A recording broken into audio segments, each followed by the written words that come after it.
தமிழகத்தின் முக்கிய தொழில் நகரமான கோயமுத்தூரில் கடும் தண்ணீர் தட்டுப்பாடு நிலவி வருகிறது. இது தொடர்பான தகவல்களை நமது செய்தியாளர் சுஜாதாவிடம் கேட்கலாம். சுஜாதா, தற்போது கோயமுத்தூர்ல நீங்க எந்த பகுதியில் இருக்கீங்க? அங்க தண்ணீர் தட்டுப்பாடு பிரச்சனை எப்படி இருக்கிறது?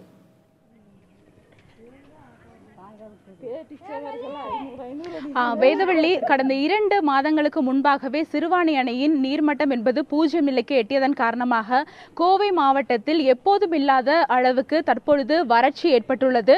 இதன் காரணமாக கடுமையான குடிநீர் தட்டுப்பாடு என்பது நிலவி வருகிறது.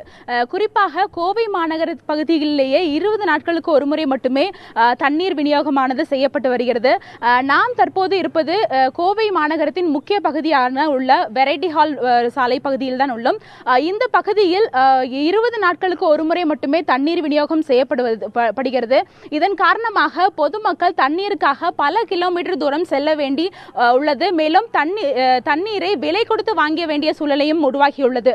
இது குறித்து பேசுவதற்காக இப்பகுதி பெண்கள் உள்ளனர், அவர்களிடம் பேசலாம். இங்க பாத்தீங்கன்னா 300 வீடுகள் இருக்குன்னு சொல்லியிருக்கீங்க. ஆனா 2 பைப்பு தான் இருக்கு அப்படின்ட்டு இருக்கீங்க.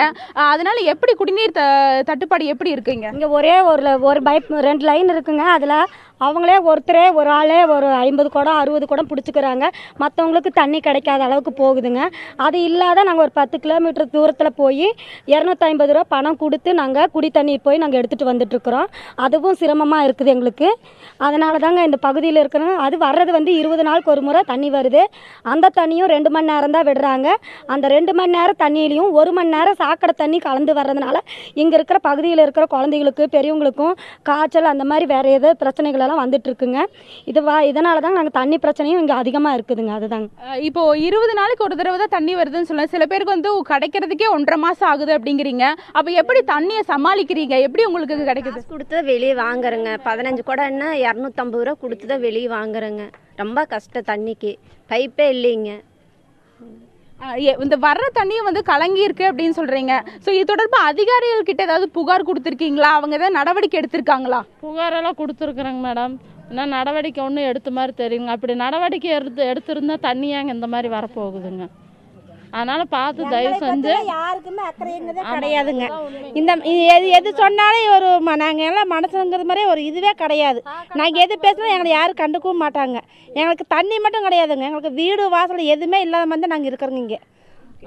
சார், இப்போ பில்லூர் அணையை சிறுவாணிக்கு மாற்றா கொண்டு வந்து போறேன் அப்படின்னு சொல்லிட்டு அதிகாரிகளும் தரப்பும் தெரிவிச்சிருக்காங்க. ஸோ அது பில்லூர் தண்ணி இங்கே வருதுங்களா? பில்லூர் தண்ணி பார்த்திங்கன்னா வருதுன்னு சொல்கிறாங்க.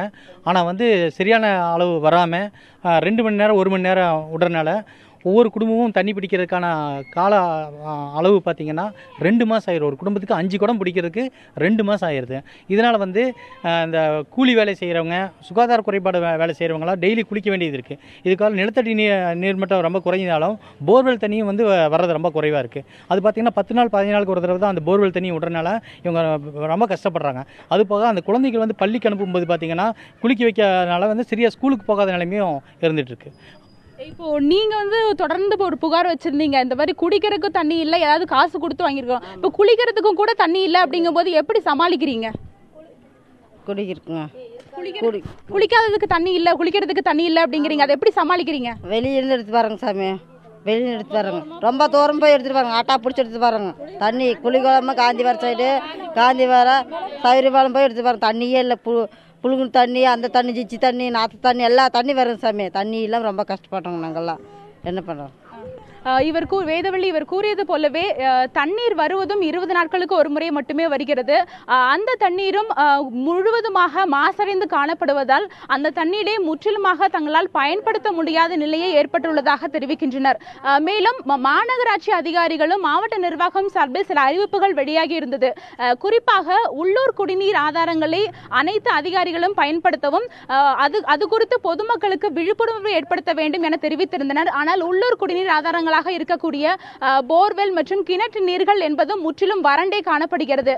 இதன் காரணமாக உள்ளூர் குடிநீர் ஆதாரங்களும் தற்போது இல்லாத நிலையில் பல கிலோமீட்டருக்கு சென்று இவர்கள் தண்ணீர் எடுக்கும் நிலையை ஏற்பட்டுள்ளதாக தெரிவிக்கின்றனர். வேதவள்ளி.